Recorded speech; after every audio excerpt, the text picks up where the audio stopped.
Gopi Jana Vallabha Girivaradhari.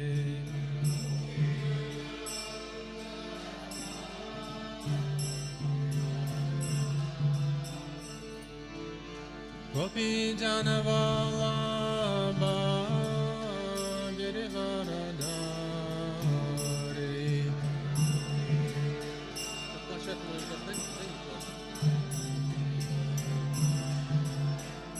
Yashodanandana Brajadanarandana.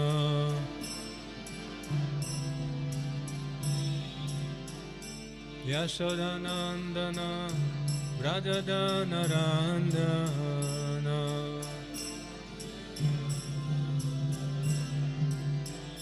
Yamunatira Vanachari.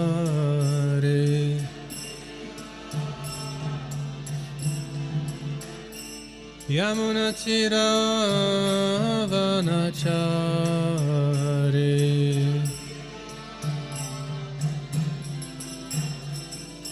Dayaradha Madhava Kunjabihari.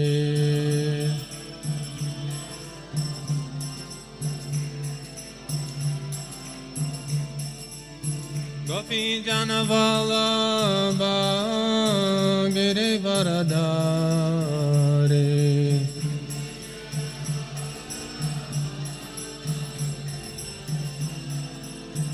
Yashodanandana Brajadanarandana.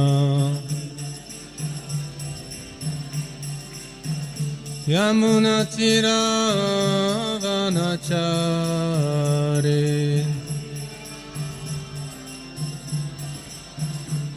Hare Krishna, Hare Krishna, Krishna Krishna, Hare Hare, Hare Rama, Hare Rama, Rama Rama, Hare Hare.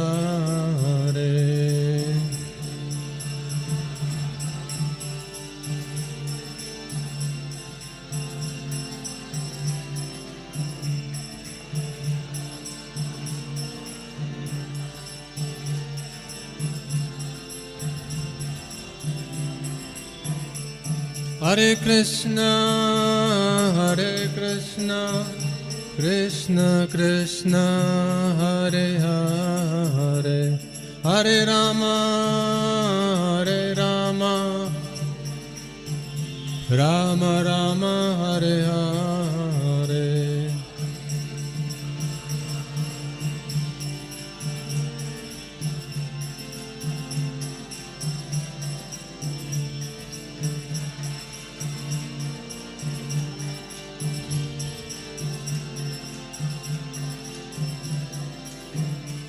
Hare Krishna, Hare Krishna, Krishna Krishna, Hare Hare, Hare Rama, Hare Rama, Rama Rama, Hare Hare.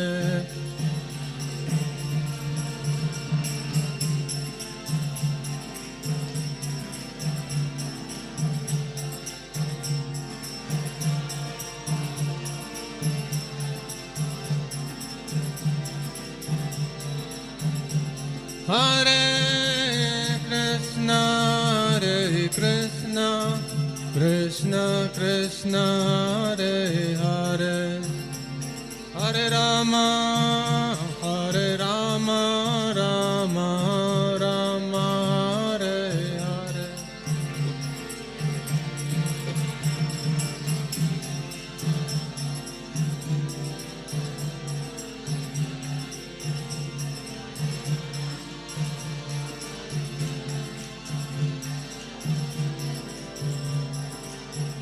Jaya Jaya Prabhupada, Prabhupada, Prabhupada, Jaya Prabhupada.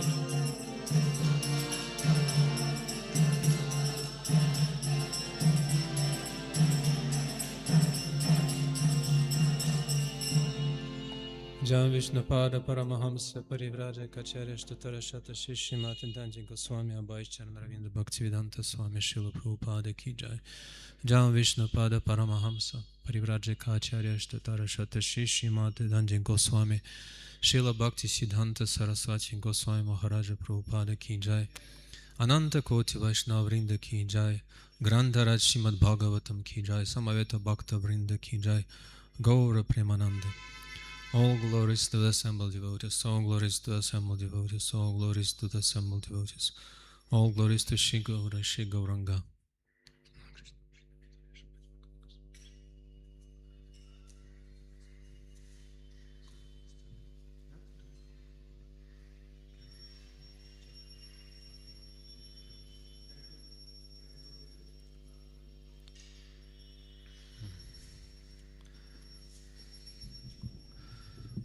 Hare Krishna.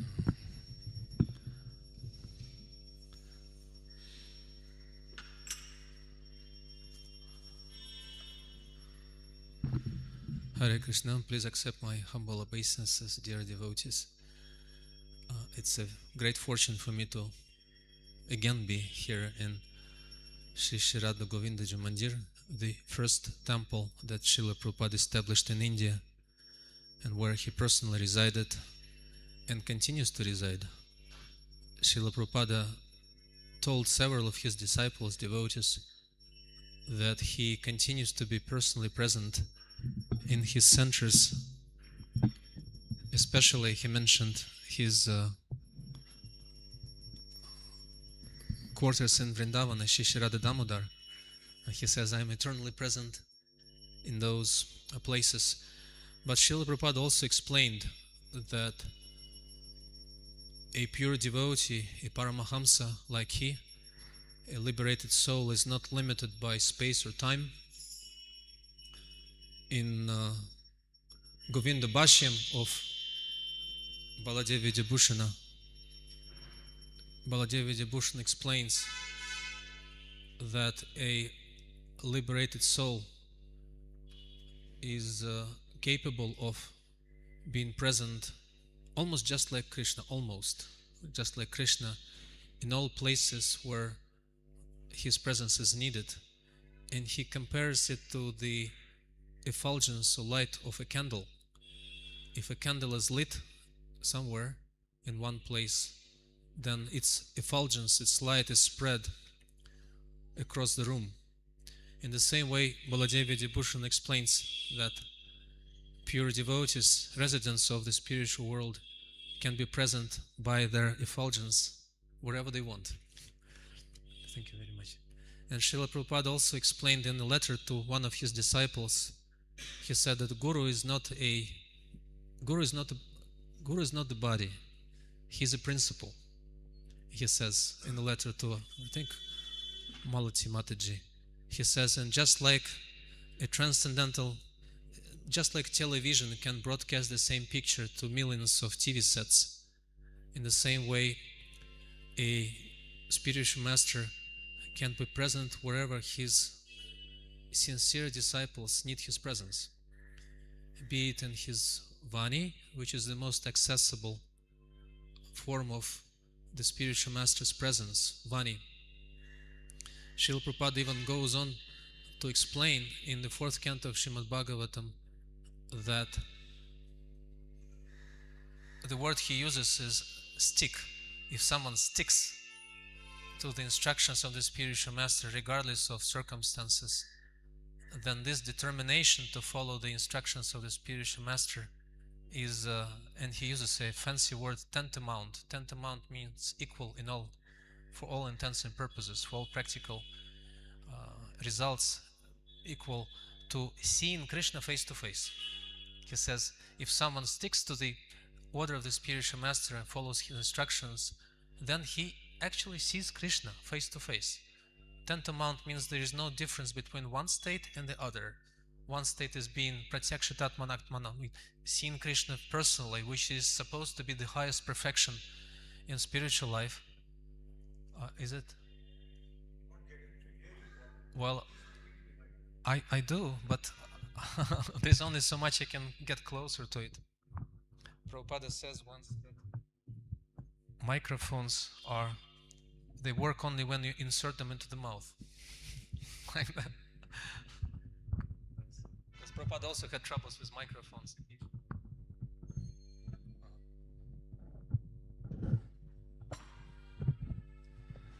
Hare Krishna, Hare Krishna, Krishna. Is it good? Is better? Right. Should I repeat whatever I have been saying all up until now? Anyhow, he says that this Srila Jiva Goswami explains that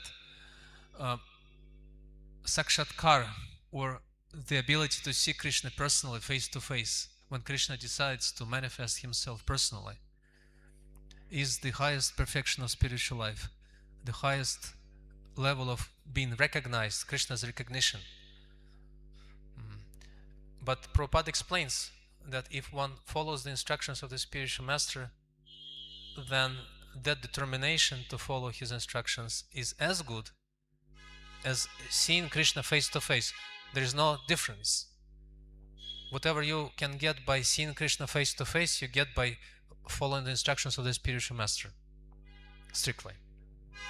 And then he goes on in the same commentary in the 4th canto of Srimad Bhagavatam, he goes on to explain that this is the only secret to see Krishna personally. Instead of, and Prabhupada says, instead of trying to see Krishna in some bushes in Vrindavana, while holding on to one's sense gratification, if one sticks to the instructions of the spiritual master, then his spiritual life is already complete. He is already liberated, whether he or she know about it or not. So I started speaking about how this place is where Prabhupada resides, continues to reside, as long as his instructions have been followed by his devotees. And also the same could be said about the books. Even though now we are reading the 11th canto of Srimad Bhagavatam, which of course Prabhupada didn't get to translate. He wanted to translate Srimad Bhagavatam in its entirety. Once he was speaking to his disciples and he said, interestingly, he said, my life is marked by cycles of 11 years. Prabhupada said, in the year 2022, I met my Guru Maharaj in one Ultadanga Road. In the year 1922, I met my Guru Maharaj for the first time. In the year 1933, what happened? 1933, initiation. In the year 1944, I started my Back to Godhead. In the year 1955, I think Srila Prabhupada left home. From what I remember, I may be wrong, but he said. He took sannyas 55? Okay. In the year 1966, you all know what happens. ISKCON was established. And then Prabhupada paused and said, in the year 1977, Prabhupada said, his disciple said, oh, you'll finish your Srimad Bhagavatam. Prabhupada said, let's see. Let's see what will happen in the year 1977. But just like Prabhupada continues to be present in his books, in his instructions, in his temples, in his deity form, in his beloved deities, as we know from the prayers of Bhishmadeva in the 1st canto of Srimad Bhagavatam, Bhishmadeva says that one should focus one's attention on Krishna exclusively in the heart. But the Acharyas explain in that canto and also elsewhere, but when we focus our attention on Krishna in the heart, we all of a sudden discover that he is not alone. All the time, up until this time, we were trying to meditate on Krishna exclusively. But Krishna doesn't like to be seen exclusively. He likes to be surrounded by his devotees.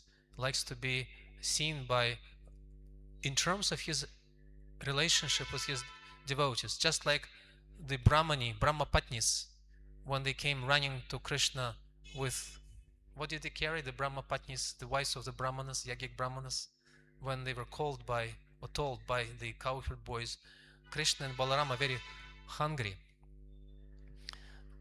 Even though Krishna forbade them, don't tell them that I'm hungry, because they'll get scared and they'll get depressed. Don't tell them. Tell them that you're hungry. Let them feed you. But devotees of Krishna, especially devotees in Sakya Rasa, they have that freedom of doing things their own way. They sometimes don't care what Krishna tells them. They know what Krishna wants. They can read between the lines. Sometimes they act in a completely contrary way to what Krishna tells them to do. Just like he told them, Krishna told them, don't tell them that we are hungry. They'll become very upset, like mothers. If your mothers are told, oh, that devotee, such a nice devotee, stays in a Shishirada Govinda temple, but he's always hungry. Or the mothers will come, the next flight or the next train she'll come and bring prasadam to feed you, right? So the Brahmanis, they heard that Krishna and Balaram were hungry, and they immediately ran to that place, carrying all the food stuff they could get in their household. And even though their husbands, their fathers, their brothers, and their sons, Nishedamana, Patibir, Bratribir, I forget, they all stood in their path, blocking their way. But they were compared to Nimnaga, the rivers that always have a way to circumvent all the obstacles. And they came to Krishna carrying all that food in their hands. But who did they see? When they saw Krishna and Balaram, there's a wonderful description in the Srimad Bhagavatam. It says, Shyamam Hiranya Paridim Vanamalya Barha Datum Pravalana Vesha Nuvratamse Vinyastahastam Itarena Dunanam Abjam Karnot Palolaka Kapola Mukhabjahasam. There's a description of how Krishna and Balaram, they stood there, and Krishna was dressed in his yellow garments, Shyamam, colored as the monsoon cloud, with his glittering Hiranya Paridhim, in his dress which glittered like lightning.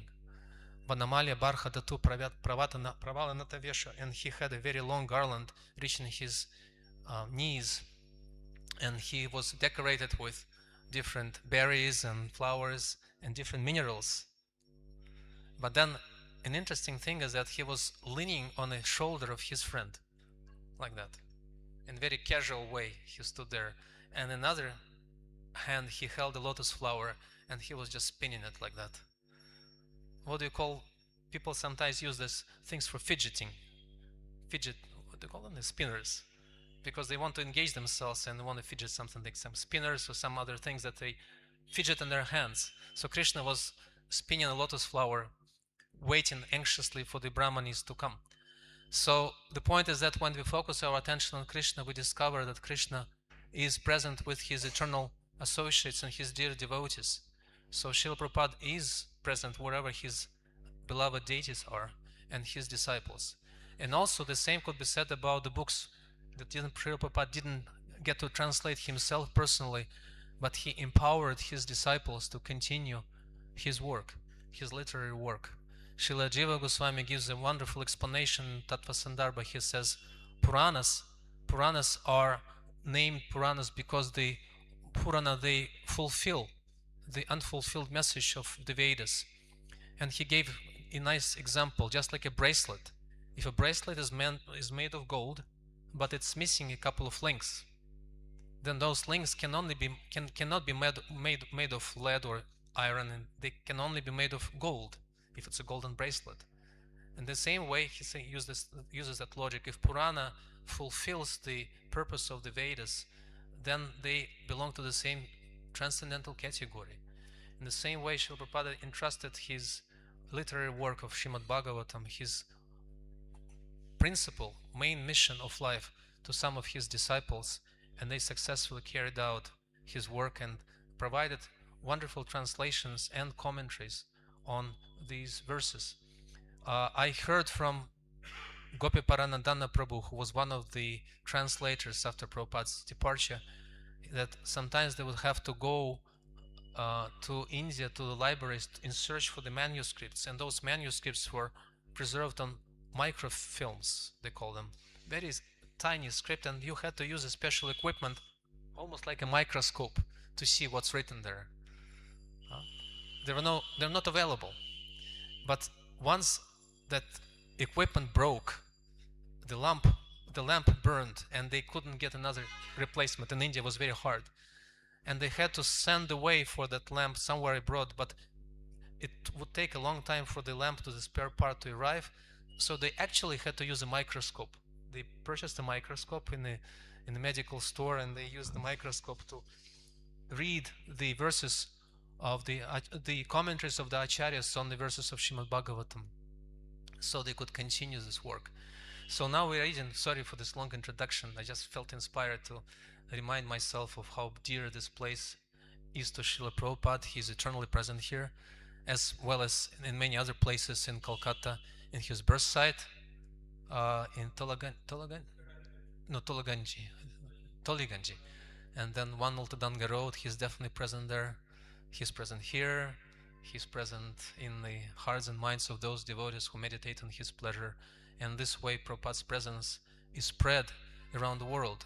Krishna glorifies in the 10th canto of Srimad Bhagavatam when he delivered Manigriva and Nalakuvara when they came out of their 3 bodies and stood in front of Krishna. Krishna told them, "It's not me who liberated you. Narada Muni, he liberated you." And he said that my devotees, just like Narada Muni, they are compared to the sun.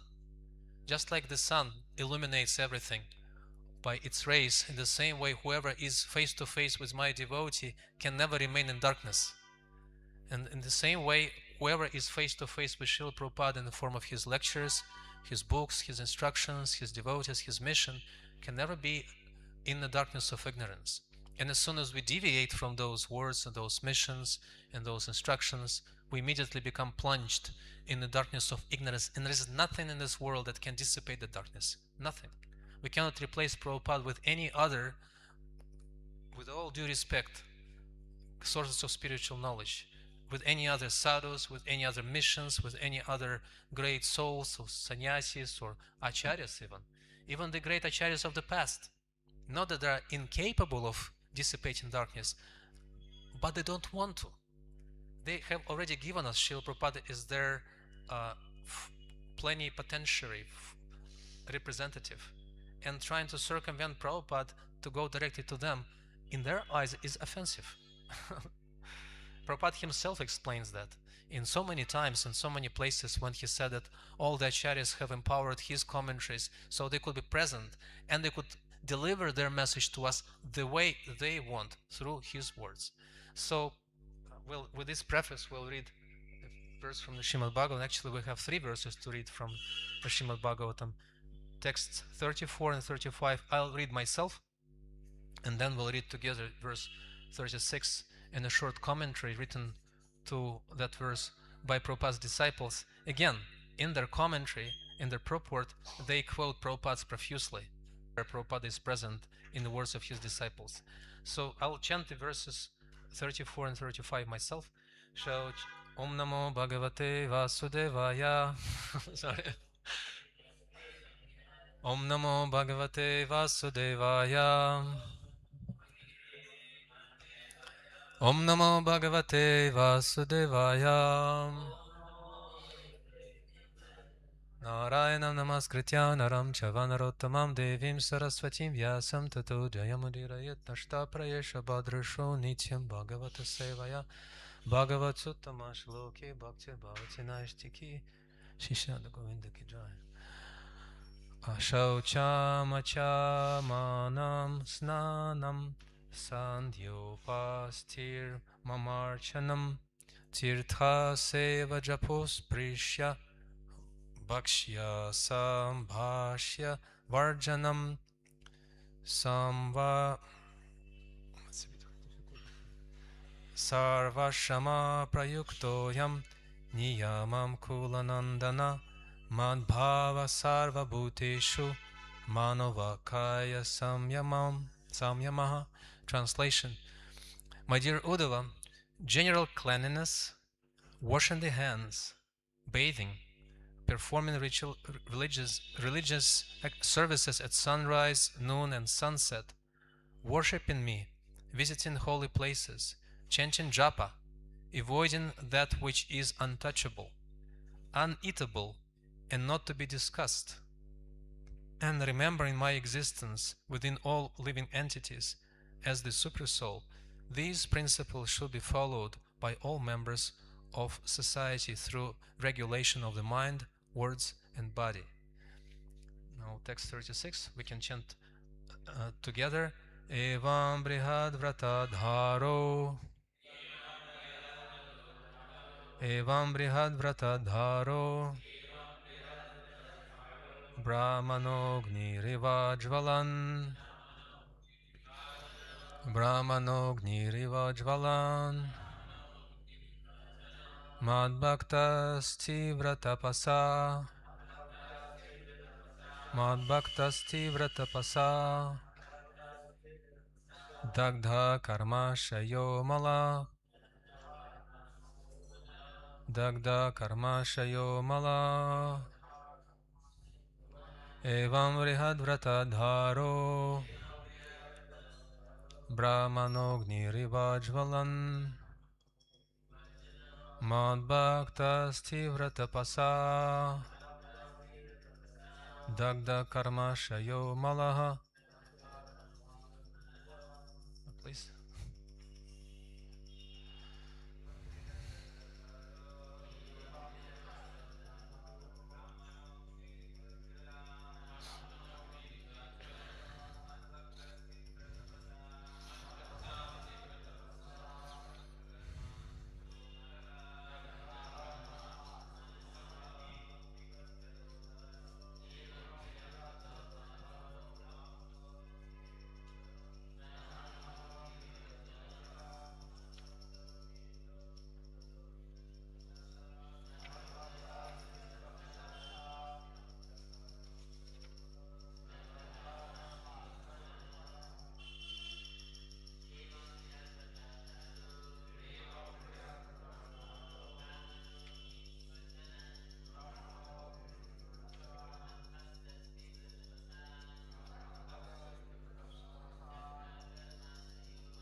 Vaishnavis.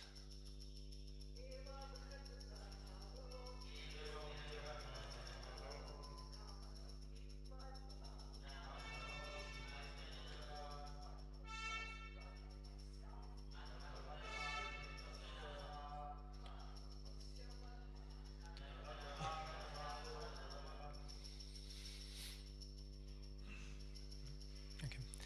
Word for word. Evam. Thus, Brihadvrata, the great vow of perpetual celibacy.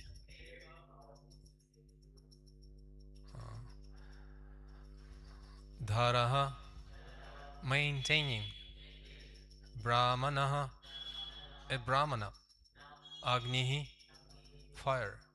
Iva, like. Jvalan, becoming bright.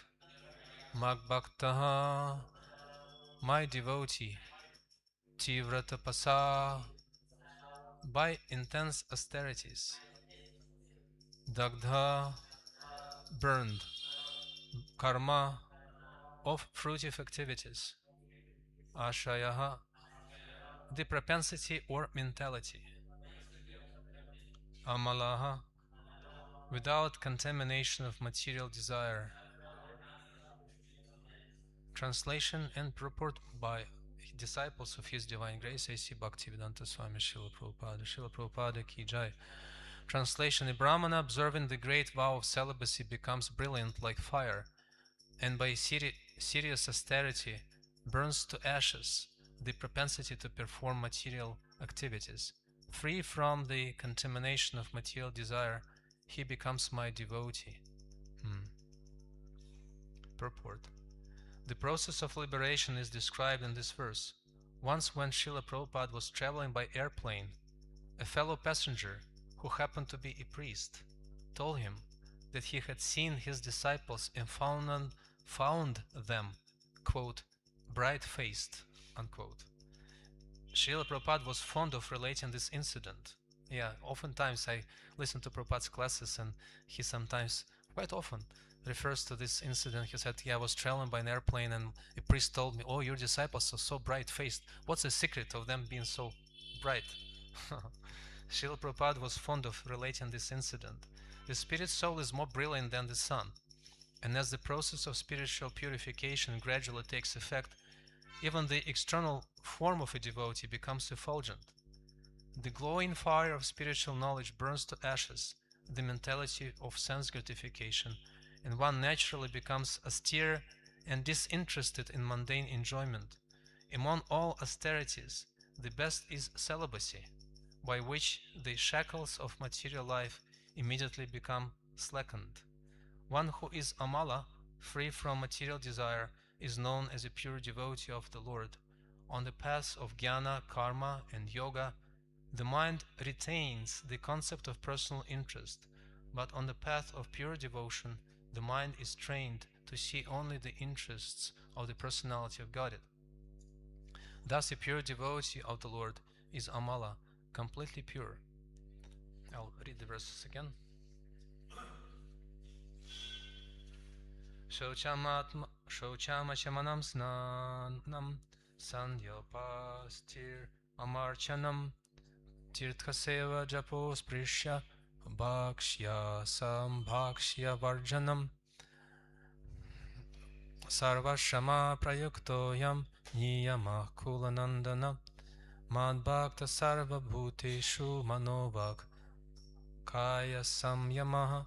Translation: My dear Uddhava, general cleanliness, washing the hands, bathing, performing religious services at sunrise, moon and sunset, worshiping me, visiting holy places, chanting japa, avoiding that which is untouchable, uneatable, and not to be discussed, and remembering my existence within all living entities as the super soul. These principles should be followed by all members of society through regulation of the mind, words, and body. Evam brihadvratadharo brahmano gnir iva jvalan madbhaktas tivra tapasa dagda karma shayo malaha. A Brahmana observing the great vow of celibacy becomes brilliant like fire, and by serious austerity burns to ashes the propensity to perform material activities. Free from the contamination of material desire, he becomes my devotee.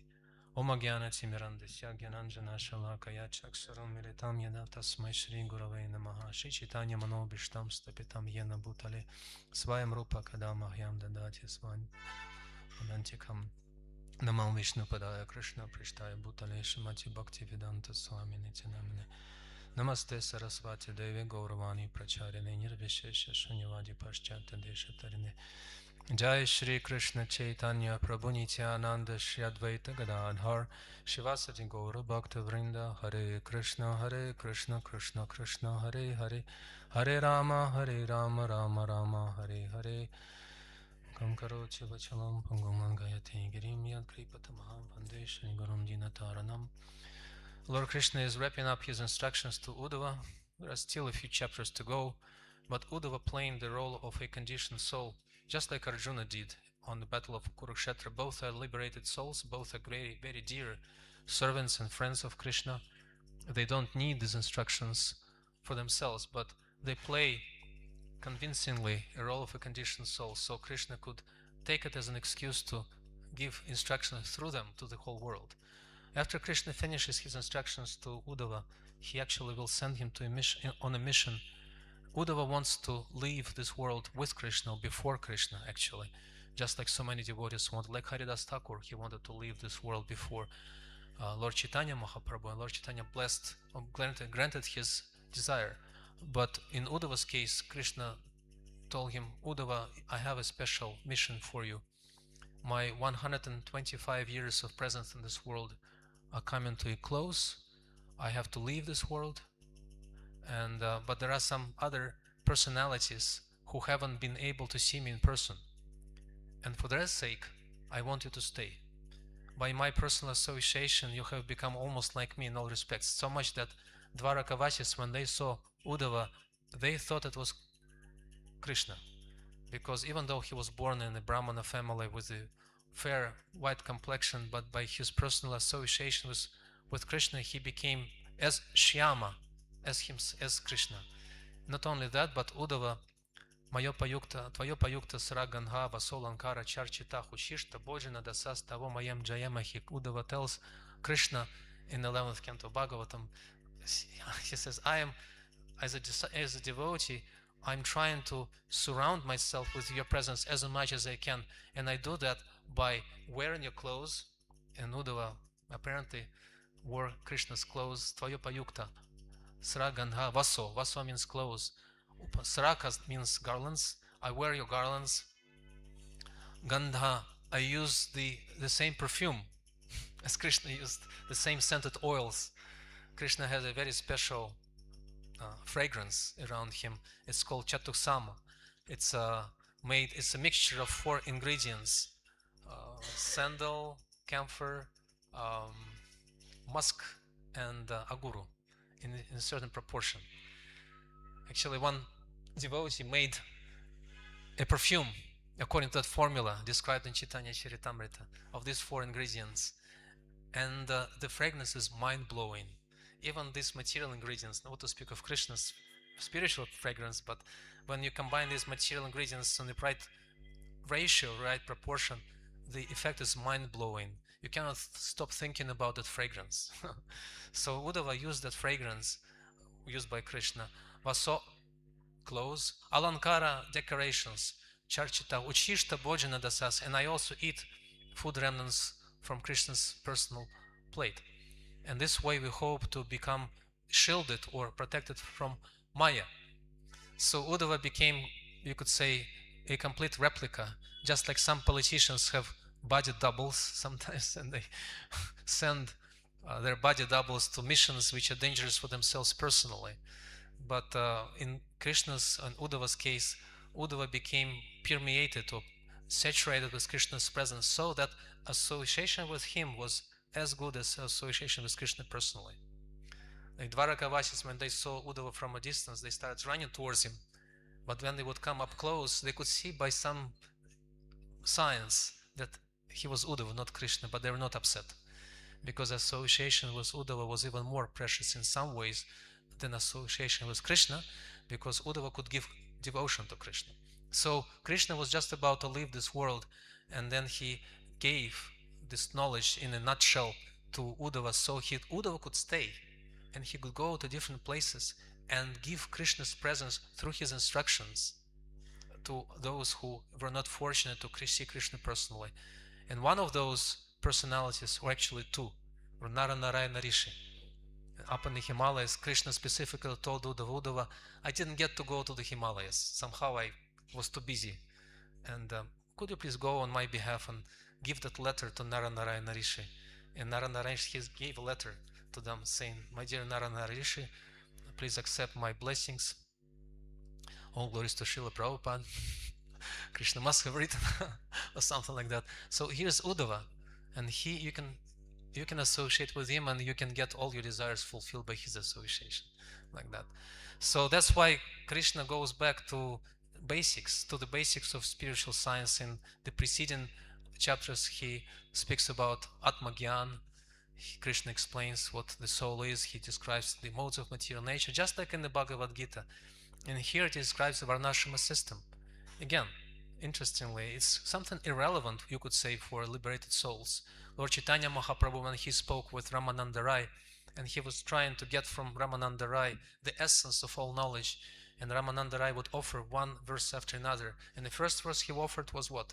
Varnashrama charavata purushena parah paman Vishnu radyate. He said, Varnashrama is the highest level of the transcendental knowledge, the highest level of instructions to humankind. And Lord Chaitanya said what? He didn't reject it. He said, Eha Bhakya, this is external. Go deeper. He doesn't say go elsewhere, go deeper. This is the upper layer, go deeper. And then he said, okay, offering your results to Krishna, go deeper.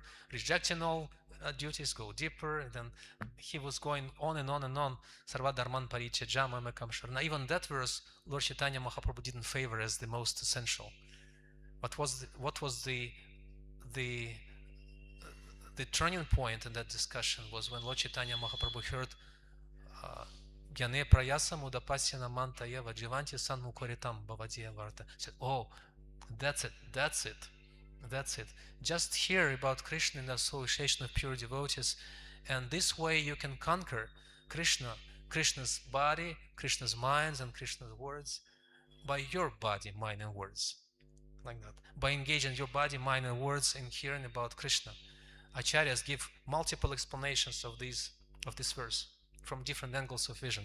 Interestingly, he says, Vishwanath Chakravarti Thakur explains that Hrit, how does it? Jivanti Sanmukaritam Bhavadiya Vartas Tanest Hitam Shutigatam Tanuvan Manober. So they explain Tanuvan Manober means in application to non-devotees, they can never conquer Krishna with their mind, with their body, with their words. Yato vacho nivartante aprapya manasasaha. The words and the body and the mind of non-devotees cannot grasp Krishna. They come back from trying to achieve Krishna ashamed and frustrated. But in the devotee's case, and who is a devotee? Again, it's an important. Why Lord Chaitanya singled out that verse and he said, okay, now that's the essence. Go on the same topic more and more. Because the devotee is described here as someone who decides to set aside all other priorities in life and cut out some quality time to come to a place where devotees congregate, where they sit together and hear about Krishna. And those devotees, even though they might not be jnanis, or might not be yogis, might not be karmis. Karmis, yogis, and jnanis are proficient in using their body, mind, or intelligence. And they're trying to use those faculties as instruments for understanding the Supreme Absolute Truth. But the pure devotee, simple devotee who just comes to listen about Krishna in the association of other devotees, just by that act alone, he or she are able to conquer Krishna, Krishna's mind, Krishna's body, and Krishna's words. How does that happen? What does that mean?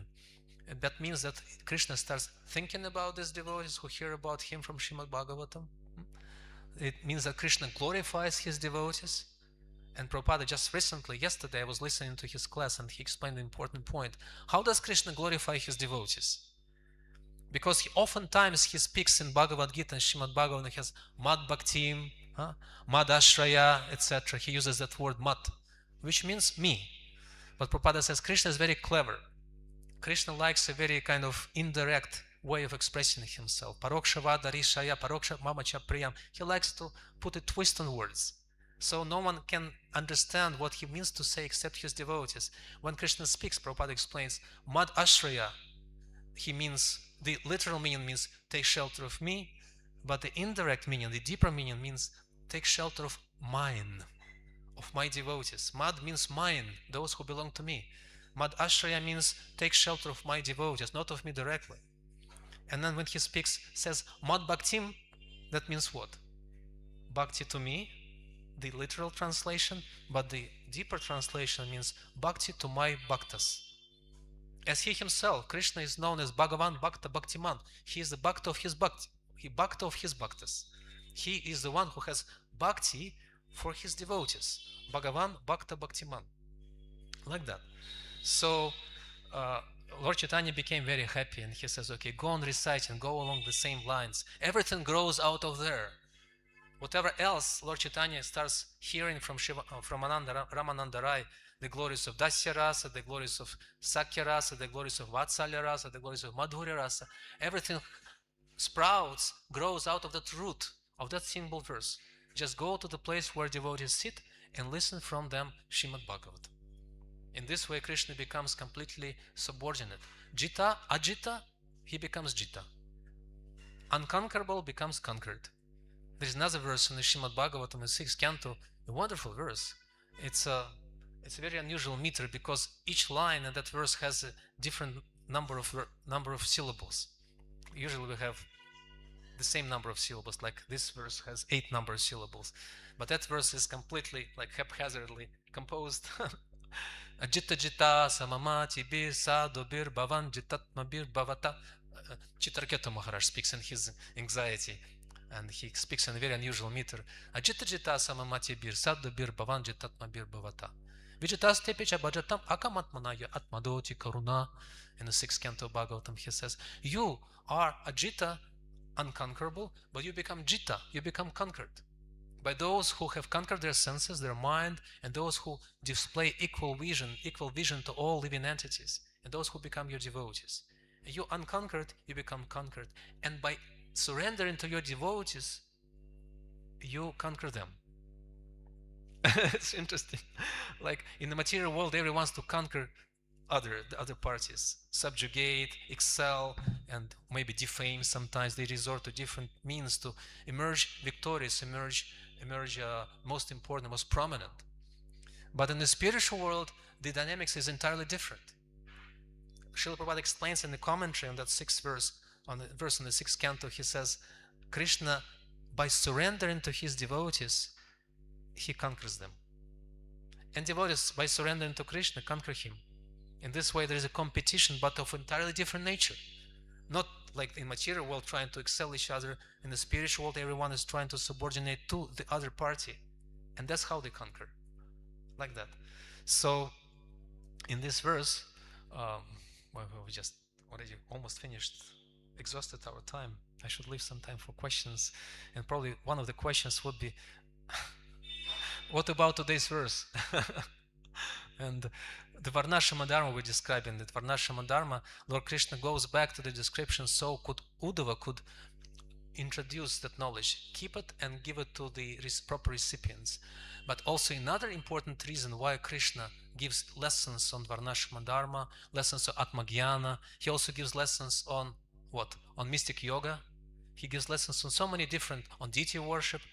Whichever topic Krishna chooses to speak, he speaks about Sankhya, he speaks about the elements of material nature, he speaks about the three modes of material nature. He covers so many, you could say, non-essential topics just before his departure. Why? Interestingly, because in each and every topic that Krishna discusses, he always introduces himself as the ultimate goal of all pursuits of knowledge. He shows how only by surrendering to him the modes of material nature can be conquered. He shows how he himself created the material elements and how they all go back into his body. He shows how, interestingly, when he describes Atmagyan in the 11th chapter of the 11th canto, he says, the soul can never be conditioned and the soul can never be liberated. Both conditioned and liberated states of the soul are just like a dream. But they belong to me and we serve me, they become liberated. That's the liberated position. So Krishna always introduces himself as the final level, final word in all spheres of knowledge. In the same way, Varnashama Dharma, Krishna speaks about the duties of Varnashama, but here he speaks about Brahman observing the great vow of celibacy, performing austerities, becoming fire, like fire, blazing, brilliant like the fire. But then what does Krishna say? If Brahmana continues doing his proper duties for some time, maybe for a few years. Srila Prabhupada once was in Vrindavan and he brought his disciples. I think it was one of the first times he brought his disciples to Vrindavan. And his disciples started going here and there, meeting the Vrajabasis and local Brahmanas and local Mahantas or Pujaris of the temple. And they once came running to Prabhupada saying this Pujari of a particular temple, he told us, oh, you're such nice devotees. If you continue doing your service nicely, next lifetime you'll be born as a Brahman in our family. And devotees became upset. They came to Prabhupada and said, what do we do with this? Is it true? And Prabhupada left. And he told them a story. There was one old lady in a village. And that old lady, she had a small plot of land, but some greedy, landlord, local landlord, encroached on her land and took it away because she was an old lady and she didn't know how to fight. So the governor of the place, the governor of that state happened to be visiting the place and she complained to him. And when the governor heard about the problem of that old lady, her plight, he immediately restored justice and he punished that greedy landlord and gave her her land back. And the old lady became so happy and she came to that governor and she extended her palm in a blessing gesture and said, my dear son, I'm so grateful to you. You helped me so much. I bless you. So next lifetime you become like a policeman in our village. Because everyone is afraid of the policeman. I think he is the most important person in the creation. So he blessed the governor. I bless you so you become the policeman in my village. And Prabhupada told the story, said, these are the Brahmanas. They bless you to become Brahmanas next lifetime. They don't understand that your position is already higher than the Brahmana. And that's what Lord Krishna says. After performing for so many lifetimes, for so many years, his austerities, a Brahmana, becomes brilliant like fire, and he burns to ashes all his material desires, and then he becomes my devotee, Mad Bhaktim Labhate Param. And Srila Prabhupada explains, quoting that famous verse by Lord Krishna in the Bhagavad Gita, he says, Bahunam Janmana Mante Gyanavan Mam Prapadyate Vasudeva Sarvamati. What? Sudurlabha. Sudurlabha, what does it mean, Sudurlabha? Very rare. Sudurlabha, very difficult to find, Sudurlabha. And Prabhupada quoted that verse and he said, interesting, I was just mentioning how devotees in Sakya Rasa sometimes challenge Krishna, sometimes don't agree with him. Right? And Prabhupada in his class says, Krishna says, very rare, but actually it's not rare. We make Mahatmas very, his words, cheaply in ISKCON, very easily. He says, Bahunam Janmanamante, not Bahunam Janmanamante, just a few minutes. Vasudeva Saramamati, even that is not required. What is required? Just take some prasadam, participate in the kirtan, read a few books, a few pages, one verse. I know one devotee in the West who was on his way to his work. He was an IT specialist. And he had a family, still has, and he had children, and he was a very nice, very successful professor of IT technology, IT in his university, and he was on the way to work. So he was a professor, a teacher, he was a father, and he was a husband. And one devotee happened to be on his path, and he offered him a book. It was the 5th canto of Srimad Bhagavatam. He didn't know anything, but it was the picture on the cover was a man, a dying man, looking at a deer for some reason. So he was very polite. He didn't want to reject the offer, but he didn't want to buy the book.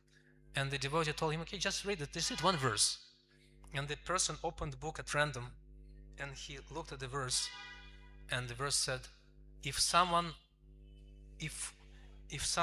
one cannot be a teacher, a husband, or a father if he cannot liberate his dependence from birth and death, from death. Gorodna sasyat svajanona sasyat, right?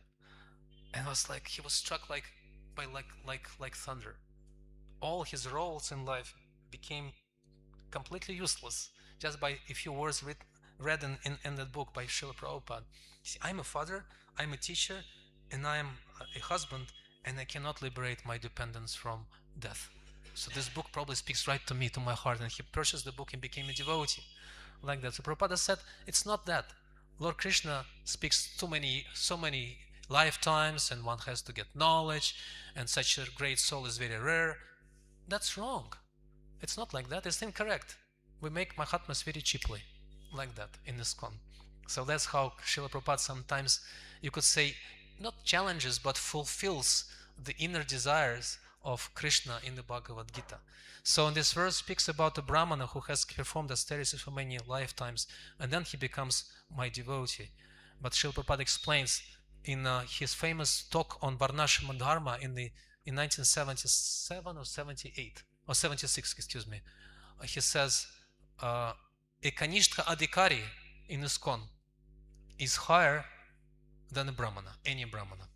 Just being a Kanishtka Adhikari means just a Bhakta who chants Hare Krishna, follows the principles, and reads the Bhagavad Gita and Bhagavatam. He is higher than a Brahmana because he has already received all the results of Brahminical qualifications, Brahminical austerities in the previous lifetimes. What's the verse Devahuti speaks in the 3rd canto of Srimad Bhagavatam? Te pusta paste juhovuk sasnurarya brahmano chernama grinantiyate.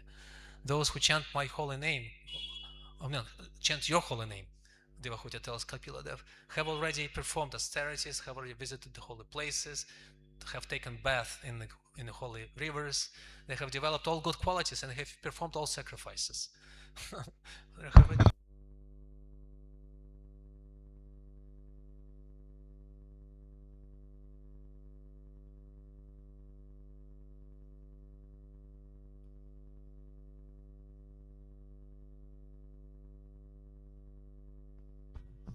Hare Krishna.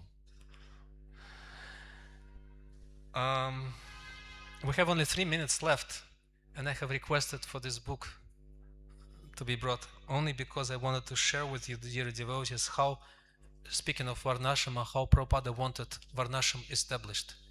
These are the final words of His Divine Grace. Actually, there's a video of him lying down on his bed in Vrindavan, dictating these very words. I saw the video because the final lesson. And these very words Prabhupada is dictating on the video. His microphone is put right against his lips, and his words have to be subtitled because it's very hard to understand what Prabhupada is saying in very faint voice, but that's what he says. And I'll finish at this. Because we are talking about Varnashama Dharma, Lord Krishna explains it to Uddhava, but this is how Prabhupada explains the importance of Varnashama Dharma and how it should be established. And I'll finish at this. Prabhupada says, this is the 10th canto of Srimad Bhagavatam, chapter 13, verse 53. Prabhupada says, Varnashama Dharma, therefore, I have to start a bit earlier.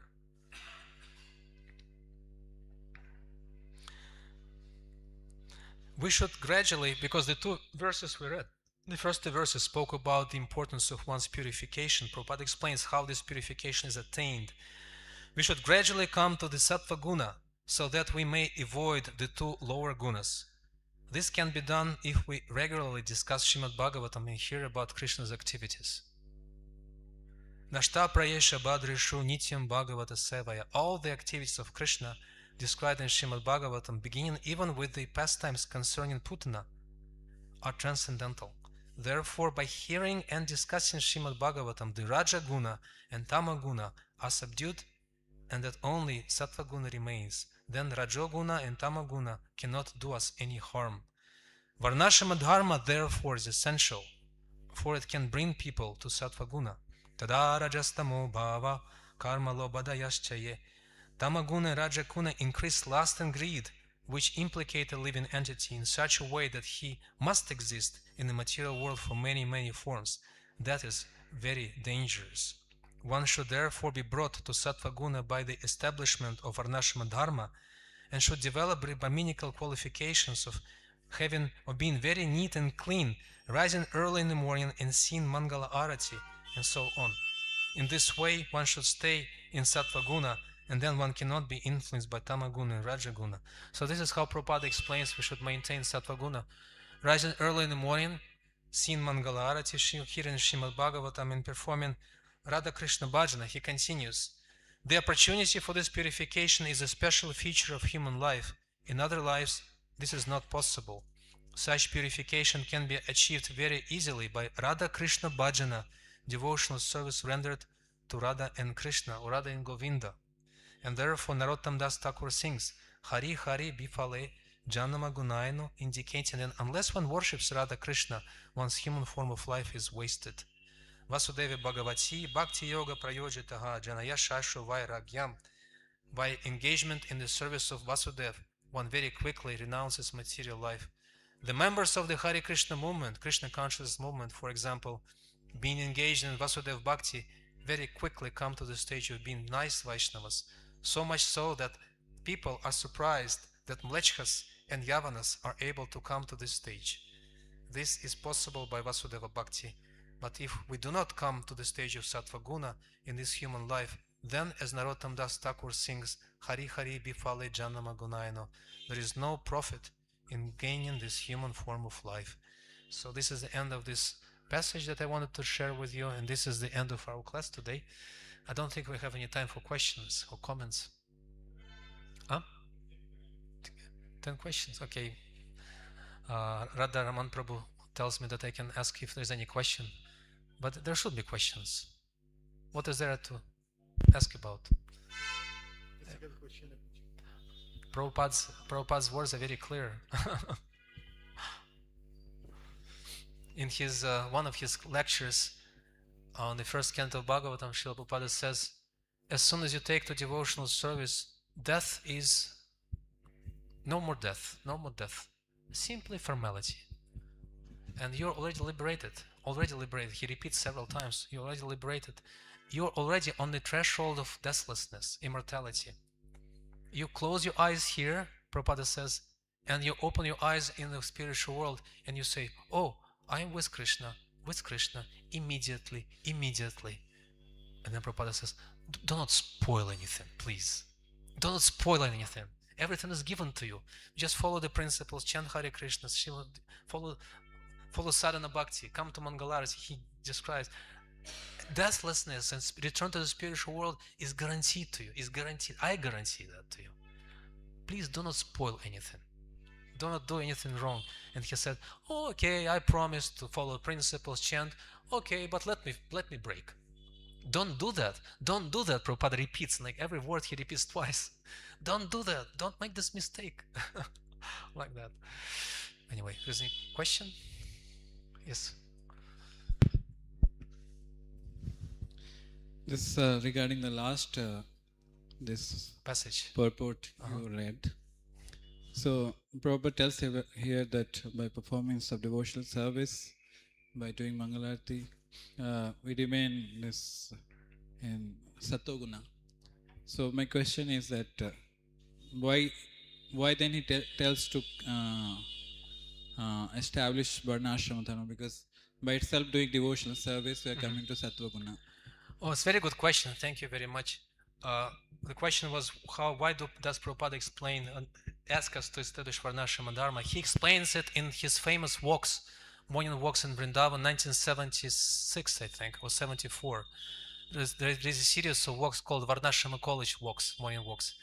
And he explains there that devotees maintain their transcendental position by sadhana bhakti, and sadhana bhakti necessarily implies being clean and neat, because otherwise Krishna won't accept offerings. He won't accept our devotional service if we're not clean. Vishwanath Chakravarti Thakur explains in his commentary on Patram Pushpam Palam Toyam Yomi Bhaktya Prayachhati Tadaham Bhaktu Pakritam Ashnami Prayatatmanaha. Krishna repeats 3 times, and one should be with bhakti, and clean soul. And Acharya explains that Prayatatmanaha means even if a devotee is a pure devotee, but if he deliberately violates principles of cleanliness in offering Krishna his service, then Krishna will not accept it, because he'll see it as an offense, right? So Prabhupada explains in those talks that devotees maintain their transcendental position, but being very neat and clean, and most importantly by doing devotional service and Sankirtana, and then they play roles externally as Brahmanas, Kshatriyas, Vaishyas, and Shudras, so they could show the other people how to properly execute their roles in the material life. So they could have some role models like Brahmanas and Kshatriyas, played by devotees. And Prabhupada explains in those talks that devotees are like actors on the stage in a theatrical performance. They play different roles on the stage, and then they finish the play and they go back to their proper roles of devotees. And their roles of Kshatriyas, Brahmanas, Vaishyas, and Shudras should never be identified with the devotees themselves.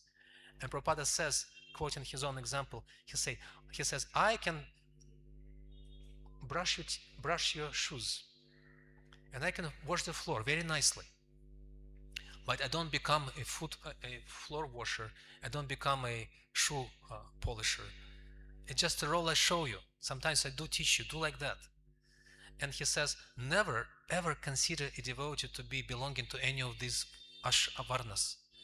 Always remember, devotees are transcendental, but they perform activities externally, so that they could show the example to the people who need that example, who haven't come up to the level of devotional service yet.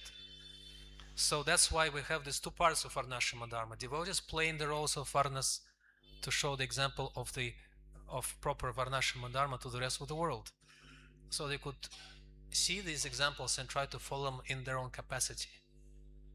Like that. That's how Prabhupada explains it, at least in those talks.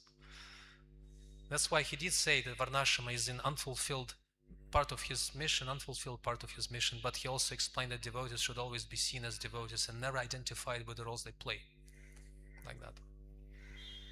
Actually, the borderline between Varnashrama, or dependence on Varnashrama as such, and transcendental realm, again, is explained by Prabhupada and the Acharyas as that famous verse in the Srimad Bhagavatam in 11th canto.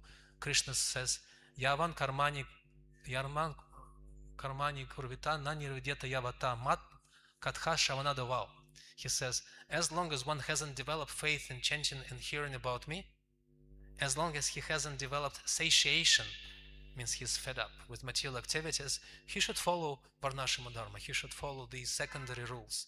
But as soon as one develops faith in hearing and chanting about Krishna, as soon as he becomes disinterested in material sense gratification, then he should follow the other set of rules, a higher set of rules. And the Acharyas explain, as well as Prabhupada, that not following this instruction of Krishna by itself is an offense. In other words, if devotees have already developed faith in chanting and hearing about Krishna, but they try to base their spiritual upliftment or progress on the previous stage of Varnashrama Dharma, that's an offense. Sanatana Goswami, Rupa Goswami, and Jiva Goswami, and Vishwanath Chakravarti, they will explain that person this way, as the borderline, cut off line between Varnashrama and transcendental service. That's why devotees in the previous, relatively recent past, Srila Bhaktisiddhanta Saraswati Thakur, Srila Bhaktivinoda Thakur, they emphasized Vaishnavas transcendental. Vaishnavas, when they would come to people, when they would come to devotional service, they would have their Brahmana threads taken off and their insignia of Varnas taken off to show that they're already transcendental. It was Bhaktisiddhanta Saraswati Thakur who started, or Bhaktivinoda Thakur also started putting the Brahmana threads on to Vaishnavas again to show they're already Brahmanas. But Bhaktisiddhanta Saraswati Thakur says calling a Vaishnava a Brahmana is a contradiction. It's just like his example is just like calling a pot a golden clay pot. One man wanted to make a pot of gold. He took a piece of gold and brought it to the jeweler. And the jeweler was very sneaky and a shifty guy. And he pocketed most of the gold and he made a clay pot. And he covered that pot with gold on the outside. And the customer came to him to get his golden pot, and he got it. He could wait. He could see it's not gold, but it looked like gold. And he asked the jeweler, "What is this? This is clay pot." He said, "No, this is not clay pot. This is golden clay pot." And Bhaktisiddhanta Saraswati Thakur said that calling a Vaishnava Brahmana is as inconsistent, internally contradictory as calling a pot golden clay pot. It's one or the other, right? Like that. So I hope it answers your question, at least to some extent. So we should strive to show a proper example to people, how to be proper Vaishnavas and serving Krishna in different capacities. Those capacities might be externally called as Vaishya capacities or Shudra capacities or Brahmana capacities or Kshatriya capacities. But for devotees, they are interchangeable. Like Prabhupada himself, who was he by Varna? You know, the very question is offensive. He's beyond Varna, even though he was born in a, Vaishya family, Suvarnavanik, in Udarnadatta's lineage. Right? But Prabhupada, was he manager? He was. Was he fighter? He was. Was he Brahmana? Par excellence. Was he Vaishya? We don't say he was like, he was not Vaishya, but he was acting as a very shrewd, very successful, and very intelligent businessman who couldn't be outsmarted.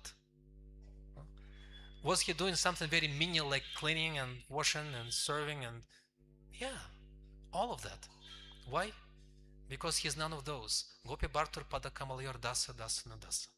Whatever is required for serving Krishna, that's what he would do. When he was giving sannyasa initiation to Tamal Krishna Maharaj and gave him that Gopi Bhava mantra, the sannyasi get that Gopi Bhava mantra, special secret mantra. And Tamal Krishna Maharaj asked him, "So what am I supposed to meditate upon chanting that Gopi Bhava mantra? What is the purpose for a sannyasi?" And Prabhupada said, "Gopi Bhava means doing whatever necessary for Krishna. That's Gopi Bhava." And that's what Prabhupada himself was doing, and that's what his disciples should do.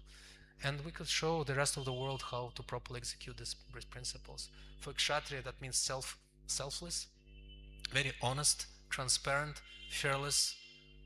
For Brahmana, also selfless and charitable and very simple and poor sometimes.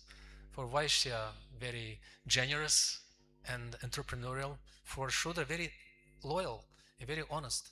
All these principles described here in the 11th canto, also in the 7th canto of Srimad Bhagavatam. So Vaishnavas should become role models based on their connection with Krishna and connection with Harinama Sankirtana. That's the only source of our ability to show the world what Varnashram Dharma is. If we lose that, we lose everything. We won't be able to show anything to anyone, including ourselves. I hope that answers your question. I think we have to stop here. Thank you so very much. And please forgive me for taking more time than I was allowed to. And again, thank you for the opportunity to be here in this wonderful place. Whenever I see Shri Radha Govindaji and Jagannath Baladev Subhadra, I think my life becomes successful. I have a friend in Moscow. He came to this temple once in 1996 or 7, and he fell in love with Radha Govinda. And now, 30 years later, whenever I am in this temple, I would always send him a picture of Radha Govinda, and he would always thank me profusely. Oh, thank you very much. These are my favorite deities. Krishna is so cute. Krishna is very cute and very attractive. And Srimati Radharani is very merciful. And you are very fortunate. Srimad Bhagavatam Grantha Raja ki jai, Srila Prabhupada ki jai, Gaura Premanande.